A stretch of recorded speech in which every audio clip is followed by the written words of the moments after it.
aujourd'hui kama nitakaa kimya matatizo yatazidi kuendelea, lakini jambo hili linawalenga hasa wazazi wa kike. Wazazi wa kike, jitahidini kuwafundisha watoto tabia nzuri na mwenendo mzuri. Ngoja niwaeleze kitu kimoja. Mimi nilikuwa na mpenzi wangu. Baada ya kuwa na mpenzi wangu, siku moja akanikaribisha nyumbani kwake. Baada ya kwenda pale nyumbani kwake, lakini alishaniambia kwamba ana mtoto. Umeona?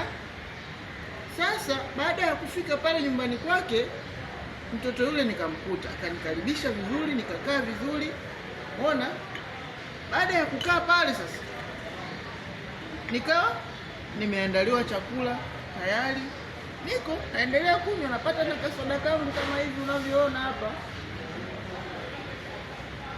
Kwa huko sasa nyumbani kwake, rafiki yangu, nilivunja mahusiano siku hiyo hiyo kwa sababu tu ya yule mtoto wake.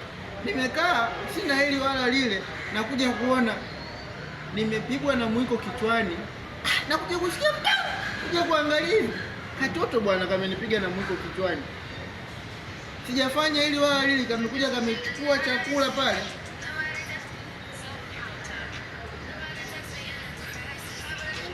Kamekuja kamechukua chakula pale. Kamenimwagia sahani ya ndizi. Yaani nilikuwa nimevaa nguo nyeupe, nguo ndizi tupu.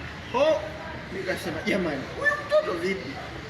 Sijakaa hili wala sijafanya hili wala lile, nimetulia. Bado nazidi yaani kukakataza pale. Acha. Ukikatishia kukapiga, mama yake yupo huko ndani. Nacho kanatishia kulia. Nikaona hapa isije kuwa matatizo. Mbona? Sasa baada ya hapo, ni cha ajabu zaidi, cha kusikitisha na cha kushangaza, rafiki yangu sikamevamia hifadhini, rafiki yangu, yaani huku kameshika hifadhi, rafiki yangu, kanaanza kuvuta, kanasema eti ni mdoli wake nimechukua nimeuficha huku kwenye hifadhi.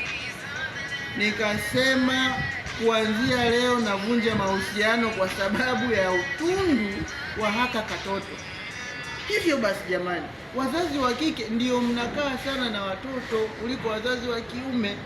Jitahidini watoto kuwafundisha nidhamu iliyo bora. Umeona sasa, mahusiano nimevunja kwa sababu ya utundu wa haka katoto. Hiyo ni mbaya, jitahidini sana. Mzazi wa kiume mara nyingi anakuwa sio mtu wa kukaa nyumbani, ni mtu wa kutafuta.